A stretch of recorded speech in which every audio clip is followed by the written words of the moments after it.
Hey guys. Hey guys, good morning from Perry Hill Farms. Denise and Jeanette, Jason and Lauren out in the garden. They're out in the garden today. I just finished milking my goats and trimming hooves.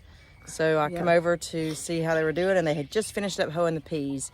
So, we had had a request from one of our listeners to kind of give a layout of how we have our pastures laid out, our garden laid out, and stuff like that. So we thought today we would show you our garden plots. I wish we had a drone that we could fly over and you could see maybe one day how it's laid out. But where we're standing right now, we are in, it's about a 1 acre field. We're on the back side of it, and we used to, when my dad was alive, we used to plant this whole acre in, rows of peas, rows of corn, potatoes. Those were the three main things Dad always planted. He never really ventured out into tomato stuff and all that. But the whole acre. So you'd have these long rows of peas and corn, and what only thing different each year was the way he might plant it. He might plant it crossways one year, and the next year he might plant long ways. But we after watching many of you YouTubers that we follow, Jace and Eric, or Stumpy as we call them, so we can keep them different or known, I guess. I don't know what I'm looking for, but anyway, they learned quite a bit from watching people on their YouTube channels garden. And Greg at Hoss Tools was one of them, and Travis at Lazy Dog Farms. Lazy Dog Farms. Yeah. They watched them, and Danny and Wanda at Deep South Homestead. My goodness, I could name a bunch of them that they watched over the years, and we learned crop rotation is the key. Do you see that martin? I'm sorry. That martin is Chimney sweep. Is that a chimney sweep? Yeah. He's eating the flies over there, flying over the hog pen. I'm sorry, I keep watching him. That's good. Keep doing your job, buddy. Keep doing your job. But anyway, It might be a martin. so we started a couple years ago. This is probably our third year. We divided this 1 acre plot, and it actually sits more behind our house. So, but if you don't know, Denise and I, we first moved here, we were given, was it 5 total, or? Yeah. 5 total, 2.5 apiece. 5.5 acres total where our houses sit, and it was divided 2.5 acres per family. Anyway, she has a pond on her 2.5 acres. No, that pond is extra. Oh, was it extra? Oh, Yes. I'm sorry. Anyway, we It's 0.8. so before we purchased the other land with Mom and Dad, we just had 5 acres of land here, and our houses sat on them. And so we took this 1 acre plot and made it our garden. Well, over the years we learned about crop rotation and planting in smaller plots, and so that's what we've done. So we've divided our plots. They're in, so Jace, what size would you think? 40 by 50? They're a range. Yeah. That some of them are 40 by 50. Some of them are small. Like this one might be 30 by 40. I mean Yeah. it ain't an exact science.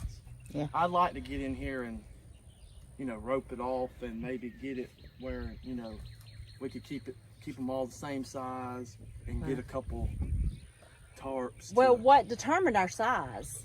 I mean, we were larger, I think. We were, was the tarps at Hoss Tools that we bought. That's what I was about to say. Right, that determined the size of our plots, because when the crops are done, we cover them.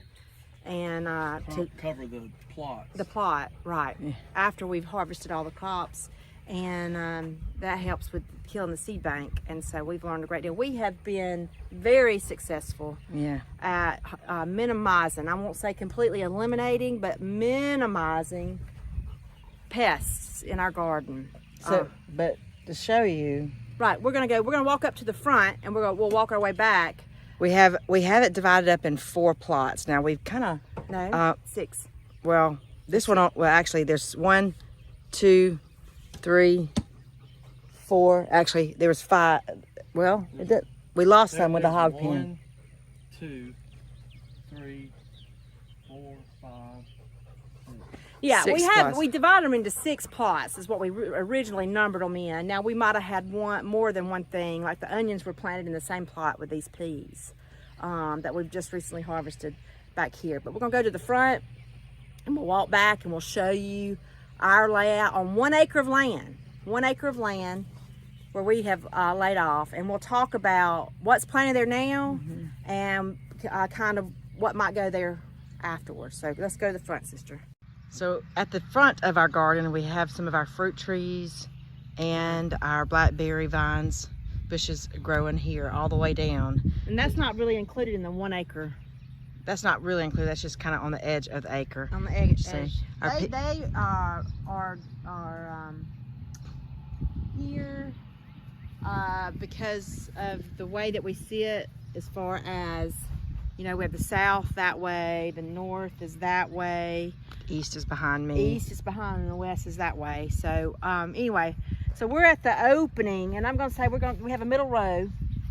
This is the middle row that divides the two Right. two different Sides of the garden. sides of the garden. Right, and So- so this is the plot that our potatoes were planted in, and Jace mentioned it on the potato video that was recently posted, that potatoes are part of the nightshade family, and everybody seems to think you can't plant sweet potatoes behind potatoes because they're potatoes, but no, they're from 2 different families. The sweet potatoes are from Morning Glory. They're kind of they're a Jay flower. says they're kind of a flower, so Yeah, They're in the flower family. they are. We did plant okra here. Some of it's come up, but we're gonna have to No, those are peas. Oh, are those voluntary peas? Yeah, we had 7 straight days of rain. so the okra Know should anything have. about okra seed Yeah. or okra in general? They like dry, so it drowned them. We're gonna have to replant it. I these believe it drowned the okra seed out. right. So these first few rows are gonna be what we're gonna plant. Was where we're gonna plant our okra So this was potatoes. Now it's sweet potatoes, and we're going to put okra here. and okra here. Okay, and over to my left, across the aisle here, is our rows of zipper peas. And we have 1, 2, 3, 4, 5, 6, 7, 8, 9, 10, 11, 12, I think 13 rows. 14 rows of zipper peas, and people say, wow, that's a lot. Well, we eat a lot of peas, and that's one We're of talking our about five or six families that Right. that feed Right. off of this. So right. And We those are cow peas. Okay, for those of y'all in the north, this is a field pea or a cow pea, y'all call them. Y'all make snow peas or English peas. There's a difference, you know. This is a field pea, and a lot of folks up north don't we like to eat them. yeah. they feed well, them to their cows. well, we typically call it. It's like a larger white pea to us, a little Right. field acre Right. acre pea. And the reason they're called cow peas up north is because that's what they plant them for. They plant them to feed to their cows. And we've learned that from watching YouTube. But we spent this weekend hoeing this plot. So it is. It's probably a little bit bigger than a 40 by 50 plot. Yeah. But they're so much easier to manage in smaller plots. So we've got our zipper peas here, our sweet potatoes and our okra going right Right. across from us. And then we're going to move into our corn plot. And this is our for peaches and cream. peaches and cream. Yeah. Peaches and cream, sweet corn. And it's starting to tassel Come out. in here and look. I want you to look in here. We've So- got it tasseling out. The guys stayed on it really hard when it was smaller to keep it healed up. You can see the heels up. We've had, and let me tell you about healing your corn. We never did it growing up. I don't remember Daddy ever healing it, but we learned it was a great idea. We've had a few instances of straight line winds that's come through and has blown it, but because it was healed, it didn't break it. And so it has stood back up. So that extra healing gives it a good support for the root system to grab a hold. And the guys, like I said, done a great job at keeping it clean, so there's not much grass in there. So we're gonna let these corn ears fill out, but we got a big acre of field corn. Now this looks pretty rough, and I'm gonna tell you why. This is our kale that we put in the winter time, and we've left it because we've been feeding it to our hogs and to our goats, and things, but the thing that we've been really wanting is, Let me see if I let's can- go right here, Jeanette. Look right here. Uh-oh. If you come in here and you look right here. I can show you. These are dry right here. Oh, that's what these. Can I have my foot? Oh, That's come on, okay. good. You walk on the top, I walk on the bottom. But when you open that, there's seeds in there. See the seed? There's one seed. But all of these are, we let these flower out, and we've come in here and you'll see a lot of them cut. Yeah. If you'll look right there, you'll see that's cut. They're all cut. But we've taken them to the greenhouse, and when they dry out, we'll roll them. This is still wet, so it's not going to do it. But there are some on there that's dry. Right. But that, and we'll save the seed for next year. See, there's some seed right there. There's 2 seeds. And we'll save the seed for next year. We'll have kale seed. So this plot this week will be disced in and taken care of. It looks rough, but it has been. It had a purpose though, so. It did. It had a purpose. It has saved us quite a bit of money. I have to tell you what I just found. Look at here. And you can even find the doggy's old ball toy. Look, Colonel, what I found.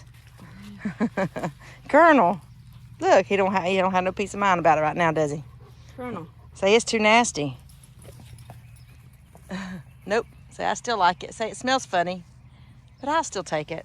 So we have the corn to the right of the aisle and the kale, and it will be plowed this week. And then, Let alone the road down the middle, between each plot, we try to keep a road that we can drive by, Yes. drive down. yes, And yes. all, so, and we can try to keep it, Eric keeps it tilled, you can see, keep the weeds under control. Yep. Now this is our, this is one big plot here. This is where our watermelon are, and it looks rough. But, I guess we've never really tried to hoe the watermelon well, it's because the different. vines are growing I'm out gonna so show you. much. Yeah, Do we have a? we do. We do have a teeny tiny Oh, we've watermelon. got a big one out here. I know there's a bigger one there, out here Oh, somewhere. right here. There's 2 of them. So So they grow best in the grass. If you've ever there's a big one over there. yeah. We'll see. We'll let So you we got know. this whole thing in watermelon. This whole thing down here. This is all watermelon. Where you see the yellow flowers, it's watermelon. Now these little 2 rows of peas were the yellow waxed snap bean. Yep, and we could probably go through and pick a mess. I think we might today. Still blooming. They are still Yeah. blooming. They're Yeah. they're on the back end. Yep. Of it. And in this same plot, 40 by 50 plot, we have our peppers. Bell peppers, habanero peppers, jalapeno peppers. We've got some banana peppers in there, some chili Poblanos. poblanos, some chili peppers, some little red hot chili peppers. Right. They're not singing though. I'm being funny. Ha ha. Yeah, you can see our bell peppers coming in. I mean, each bell pepper plant makes a lot. Look at this little ornamental. This is a red chili, and they got one. There's one on the ground laying a red chili. Yep. So this little ornamental. Someone gave that to Stumpy, and so we brought it and just put it in the ground. Yeah, it's So we doing can take that, okay. and I'll tell you what we'll do with those. Once they turn red, you take them in, you put them in the hydrator, and you hydrate them, and you ground them in your coffee grinder, and you've Crushed got red pepper. you got crushed red peppers. So we've hoed this, and we've staked these up, and Look right here, guys. Look right here at the jalapenos. And Yeah. we've already been picking on these. yeah, I'm leaving those to let those get a little bit bigger. Right. So And then of course, we've got some tomatoes. Now these don't look as great as the ones on that are on the raised in the bed. raised beds. We've never been successful. It's funny because this is really the tomato capital, I would think. Slocum is just the next county over, and they have a huge tomato festival, and they just throw tomatoes up. Those farms out there, and it seems like they make it easy, but it's not. They're not easy. You have to watch for pests, for blight. We try to keep them trimmed up. Blossom end rot, you know, it's really important. So this is our experimental row of tomatoes that we're trying. And then So right across from the tomatoes and the peppers, this was where Our snap beans were. Our snap beans were, and y'all saw me and Denise picking those in a video that we've already posted. And in that same plot, we have our cucumbers, our pickling cucumbers. We do have two varieties. We have a pickling and a bush cucumber, I think, are the two. The pickling has done the best.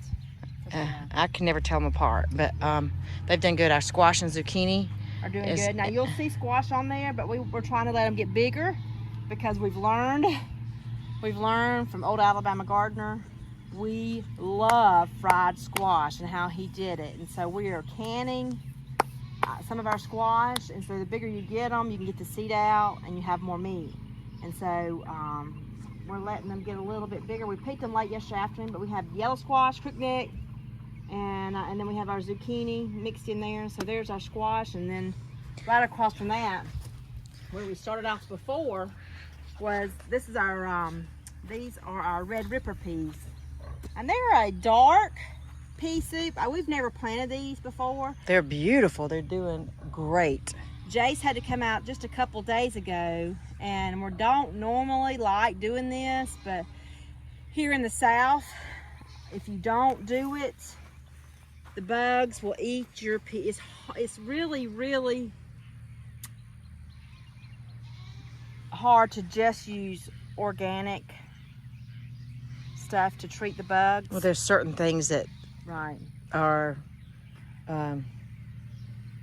what's the word I'm looking for? We've used our AgroThrive fertilizer to boost it. You can see how good it looks, but we also had to come in here, and I can't remember what he sprayed on it. It smells like rotten eggs, but a couple days ago, and we just went through and plowed the centers and got the grass out. Look how good those rows look. And look how good. not one bug. You know, the leaves look great. We don't see that. I'm curious to see how these taste. You know, and then of course this is part of the same plot. That's the same thing here. Well, we had our onions back there all the way up, but see, we had to extend our hog barn pen, so it took a little piece of that. But that's where the onions were planted when we harvested those. So that's the plots that we have now. What happens is next year everything's going to rotate. Right. So we don't plant the same thing in the same plot because we're trying to keep weeds, bugs, and certain diseases away. Certain vegetables provide certain nutrients. Where the kale is planted, when we plow that in and we cover it, I mean it decomposes. It's going to return nitrogen back into the soil. So what we'll do after that, when that plot is ready, next year, that's where our corn is going to go, because corn draws nitrogen from the soil. It takes a lot of nitrogen to get those corn stalks to grow. Any broadleaf, grass leaf plant is going to take more nitrogen. So where the kale is now is where we're gonna rotate the corn there next year, and that way naturally it's going to provide nitrogen from a plant that was planted there before, and we're still learning what gives certain nutrients to the soil, what plants do, and all. But the biggest key, sister, wouldn't you say? The biggest key has been pest control. There was a few years ago, and it was before Dad died, and he was still out here helping us, that we had potato bugs. I've never in all my years had potato bugs, and I don't know if it's because Dad just never planted them in the same plot, just because that's the way he did, or what, but for some reason potato bugs were horrible, and we didn't have a good crop that year. It was terrible. And so by crop rotating, man, we've cut down on the pests. We've learned what plants help bring in good pollinators. You know, we keep flowers planted around so that they'll Try to. Right. They didn't come up that great this year. No, but they didn't. We'll try to work on that again next. Every year we try, and we're not going to let it defeat us. But that is our garden, our main garden tour. Yes. Now we do have 3 raised beds over to the behind Denise and to the house. left of this garden, and those raised beds we can walk over there and show you those real quick because you did want to tour the garden, so we can show those real quick can. to include in this real quick. But what we'll do is we'll let this be the garden tour, and then on another video we'll give you a tour of our pastures and how we have them laid out. We have some work we want to do. oh yeah, On we're going to those show you how we're doing our pastures. But let's walk over to the raised bed garden real quick. How about we ride on the golf cart? We'll meet you over there. Okay, so now we've come over to the raised bed garden. Danette's got her coffee. Absolutely. I ain't got any yet. I'm about to go get some. So let's show you the raised bed. Now this is over behind my house. First, let me show you what divides our two, not really divides our property, it goes down the middle of our property. Down in the middle is our pecan trees. You see the garden is over there. We have our pecan trees that come to the middle. And we've got Stewart's and seedling trees here. And one oak tree right here. And one beautiful oak tree right in the middle. It's absolutely gorgeous. We're going to replace the boys' tire swing Yeah. with a adult swing one day. Yeah. So that's in the middle. And then as you come around, here is our raised beds. Now in this raised beds, these are 40-foot long raised beds that Eric did. And this is where we do most of our tomatoes. They do best here, and you actually can look and see how much better they look coming in. And so we've got tomatoes on this side, and we come into our peppers. Look at that big old jalapeno pepper. I'm going to be picking some of those today. And then we've got our habanero peppers. Look how much taller they look up here. Yeah, right here. They look much better. And this is where our carrots were. This is where the carrots were that we harvested. So we're trying to consider what do we want to put in there. I may put some lettuce in there. I'm not sure. Yeah. We love the lettuce. So the two 40-foot beds are here. And so what we did was took hog panels and we made an arch. And on that arch we have some Christmas lima beans on it growing. And as you come under here, that's a volunteer running snap bean right there, Stumpy said. Those are not, that's not even the Christmas lima. Oh, well then we have some snap beans in here. Yeah. Mm-hmm. So we use the cow panels. The cow panels. And so these run across and make a beautiful archway. Oh, and it's so much easier to come under here and pick them. and just pick them because they're hanging. And you just come in here and pick and pick and pick. Yep. And so the older we get, we kind of figure out how to work smarter. Work a lot It'll smarter. help us, you know. It's That one. so. Well, that one's not wanting to stay now. I'll get it going this way. Yeah. But as you come out of that archway and come to the other side, we do have our raised bed there with all of our strawberries in it. And these are the rest of our tomato plants on this outer side. And so Eric's always had a great harvest here with tomatoes in these raised beds. Now these raised beds are built with a lot of compost over the years. We started the first year we did it, we put in horse manure, compost in there. We use our cow compost in here, rabbit, and to help this. So it's done extremely well. And so we're waiting for these green tomatoes to start turning so we can start picking some tomatoes and eating those. So that there is, of course, the vegetable garden. Now I do have over here some herbs that I'm growing because I like the herbs, but I've got a video before we built the smokehouse of us girls out here. It's been a couple years, 3 years ago, where we put the they were up on the concrete slab. And we put these, and these are a result of planting that year. Some of them. Most of them are. Most of them are. The deal is not. Now my chamomile is not doing well. I don't know if all the rain. I don't know what happened, but it started flowering out, and then all of a sudden it's turned brown. I'm not sure. I got to do research on that. But my peppermint looks great. My dill is coming up. My lemon balm. Excuse me. And you can come out here. Mm-hmm.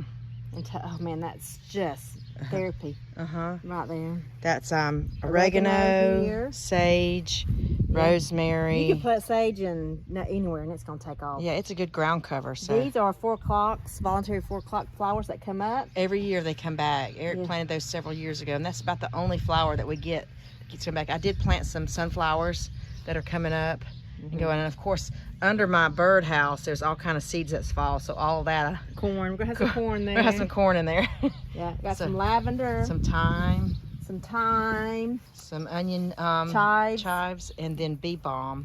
So I'm waiting for that to bloom out. Yeah. But just our little garden, of course, our blueberries are over there. Yeah. And all. But that is just a quick little Yep. tour of how our gardens are laid out Right. and done. Of course, it works for us here on our property. So that is between the 5 acres that we have. Our houses sit on, you know, half an acre, maybe. And then, you know, we have the pecan trees that provide food, the raised beds that provide food. And then in addition to the 5 acres, we've purchased the pastures between our house and Mom's, where the cows and the goats are. we do want to make mention here, and we'll put a little insert in the bottom video. We'll get that later. We do have field corn planted up at field corn planted up at Mom's house in a plot. Right. We're And- gonna try our hand at making our own homemade cornmeal. Yes. So that is up at Mom's house, which is back that way, Yeah. on the back side of the pasture there. But you can see we've got a lot planted in that 1 acre plot over there, with other things dispersed throughout. And it's definitely a family affair that we do it. Jason Lauren just finished hoeing the sweet potatoes, and you know, we got out here real early. It's just 8:30. We've milked the goats, we've milked the cows, we've hoed what we needed to before it got too hot. I trimmed some goat hooves. Yeah, and so now we're probably gonna go get some breakfast and eat some breakfast. Because Denise and I have some inside work that we have to do today. We have to take care of some squash and zucchini and pickles, and all. To get those. So as we walked through and showed you a little bit of how our garden is laid out, I hope The big garden back there, the 1 acre. You yeah, see how beautiful uh-huh. it is back there? the herbs right here on the raised beds right there. So I hope that gives you a little insight of how we laid our gardens out. And I'll thank you for asking. We appreciate the comments and I can't say enough. Everybody's so nice. they're very sweet. Very nice. Sometimes I think it's mundane what we say and what we do, and they can't be interested in what we do here on the hill, but it never fails. When I get to thinking that way, somebody will post a very Sweet friend called me. She said, I've contacted all my daughters-in-laws and girls I know and said, y'all need to start following Perry Hill Farms and learn how to can and do vegetables and stuff, because it is a dying art. And that is so true. It really is. And you know, I thought that we've done some canning videos, but we will pick up on the green beans and the potatoes. We're still not done canning all the potatoes, so we'll get that. We'll get a video of that We'll get going. a video going for that, so you can learn. We have thoroughly enjoyed our pressure canner, and we bought the All-American pressure canner. Oh, Oakley's chasing the ducks. Sorry, Uh-oh. don't mean to Oakley! Oakley! Puppy. He's a puppy. He's gotta chasing my learn. ducks. But anyway, you could go to any local Walmart or whatever and find a Preston. Presso pressure canner. But the thing we found with those is they have seals on them, and they wear out over time. And what we were dealing with was leaky rims. And so we Relaxing that man. yeah, we learned about the All-American canner from, who did we learn it from? What's her name? Living Traditions. Yes. Living Traditions. We have to give credit where credit's due. I don't like to take all the credit. But, and they used it, purchased it, and we did. Jason Lauren got one as well, and it's expensive now, but it's worth the investment. To get it, and I'll try to get a link and a picture of what it looks like at the bottom. But you need to get one because it doesn't have a seal. It's a lifetime guarantee. It's so easy to use. I'm not afraid of it. I respect it, but I'm not afraid of it. And we have definitely got our money's worth out of it in canning just this year alone. Yeah. So, but anyway, let's wind it up, sister. I could sit here and talk all day, and we got to save some stuff for the double trouble, don't we? We do. So, thank you so much for watching. I love. That's right. I'm sitting here just amazed at all the knowledge Danette has. She's learned so much, and I'm learning from her and from Stumpy and Jason all too. We learn from each other. Absolutely. So That one right back there does his research. yeah. Where is he at? Right there. He's, So- he's very, very knowledgeable. So But we appreciate you guys following. Thank you for watching. Yes. Like and subscribe. I always keep saying that all the time, but that's the truth. Right. Share videos and Most importantly, share our videos, share the knowledge, you know, so that this will not be lost. that's right. So, That's right. as But Stumpy always says, Denise, a simple life is a much more enjoyable life. we will see you on the next video. God bless each and every one of you. God bless you. Bye bye.